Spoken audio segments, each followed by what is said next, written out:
Hey, how's it going, everybody? JJ Starwin is here, and just to make this pretty quick, won't take too much of your time. Just wanted to give my thoughts on the recent Netflix series that came out in early November called Onimusha, based on the Onimusha video game series made by Capcom. So, overall, the story wasn't bad. I think I wouldn't say it was amazing, but it wasn't bad. The fights did pick up.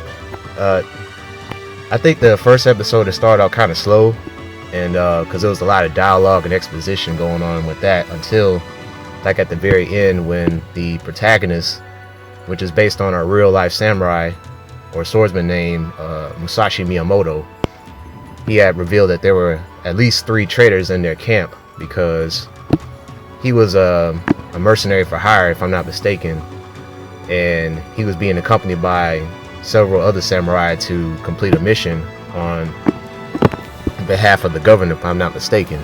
So the gist of the story kind of escapes me a little bit. So overall, like, for those that haven't played the game series, this is basically like at a time during the Sengoku era, but there's also like spirits amongst the humans. So you had like 2 different spirits or races. So you had the Oni, and then you have the Gemma. The Gemma are basically demons. They're like from the underworld, and they were created by the king of all the Gemma, whose name was Fortinbras, if you guys played the first Onimusha. And he was brought back in Onimusha Dawn of Dreams. Now, you didn't hear much about Fortinbras in this anime.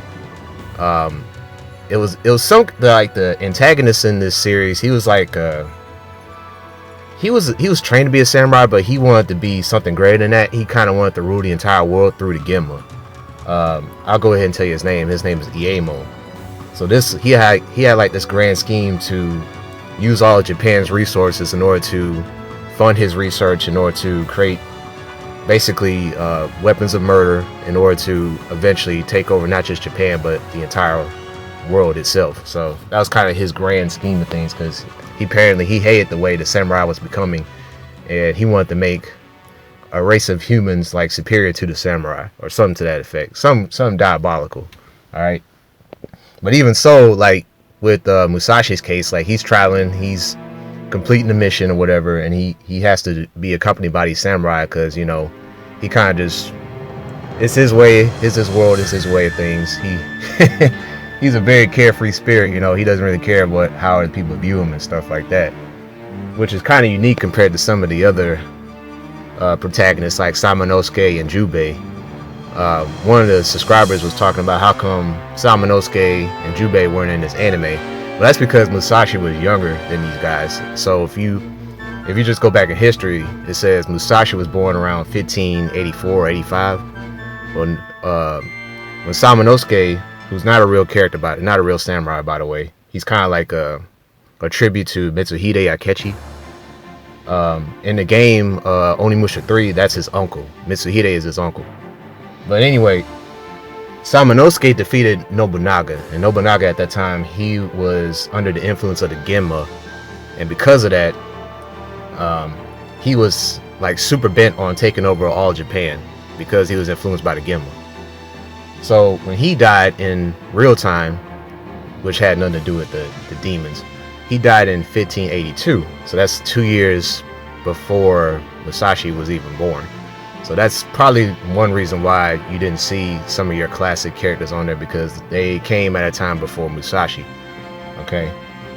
Now, what was interesting in Musashi's story in this particular series, in the anime, he actually had a rematch against one of his greatest rivals in swordsmanship, in all of his battles of a vagabond swordsman. Since he wasn't like a samurai, he wasn't under any kind of lord or retainer. He fought against Kojiro, and I think he is a real samurai. And they had like this famous battle on, I think it's called Ganryu Island, but in the anime here, they brought him back. Ieamon brought him back to life as a demon, as a Genma, and they had the epic battle. All right, so I don't want to spoil too much, because there's also a young girl that accompanies them later on in the series, and she becomes very instrumental in sort of helping Musashi regain some of his humanity, since he has such a carefree mind, and he kind of just does what he instinctively feels in his heart. He doesn't really, I'm not gonna say he doesn't value humanity, but at the same time, he kind of goes off the beat of his own soul in a sense, right? So that's why the girl was there, to kind of help him bring him back to his human side before he gets completely consumed by the Oni, because the Oni is not necessarily all good. They're just an entity amongst the human race that was created to kind of combat the Gemma, but you can still use the Oni power for any sort of reason, whether it was selfish or unselfish in a sense. So not to go too deep into the story, like I said in the beginning, it was a lot of exposition, a lot of things going on up until Musashi revealed that amongst their group of samurai there were 3 traitors. They were on the side of the Gemma. They were not on the side of humans or even the Oni. All right, even though Musashi knew very little about the Oni's power.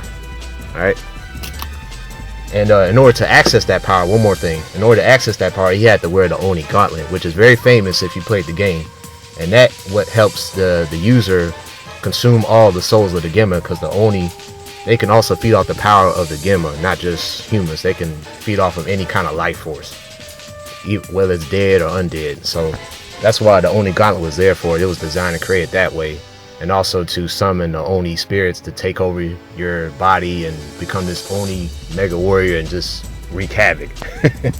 All right, so yeah, this little review was all over the place, but overall I thought it was decent. I think it could have been better. The fights wasn't too bad, but yeah, I mean, it was definitely crazy. Like, some of the death scenes was like very, very like random. Like, damn, like I can't believe that guy did that, or I can't believe this guy died that way, right?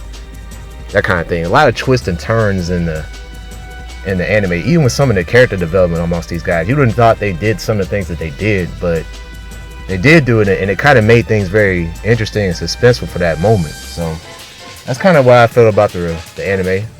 If they were to come back and do it again, who knows? I think they probably did the anime, Capcom did, to kind of see if they could retain some of their old fans and somehow come up with some ideas of another game. Maybe that was the whole goal all along. But you guys tell me what you thought about it, and I'll see you all later.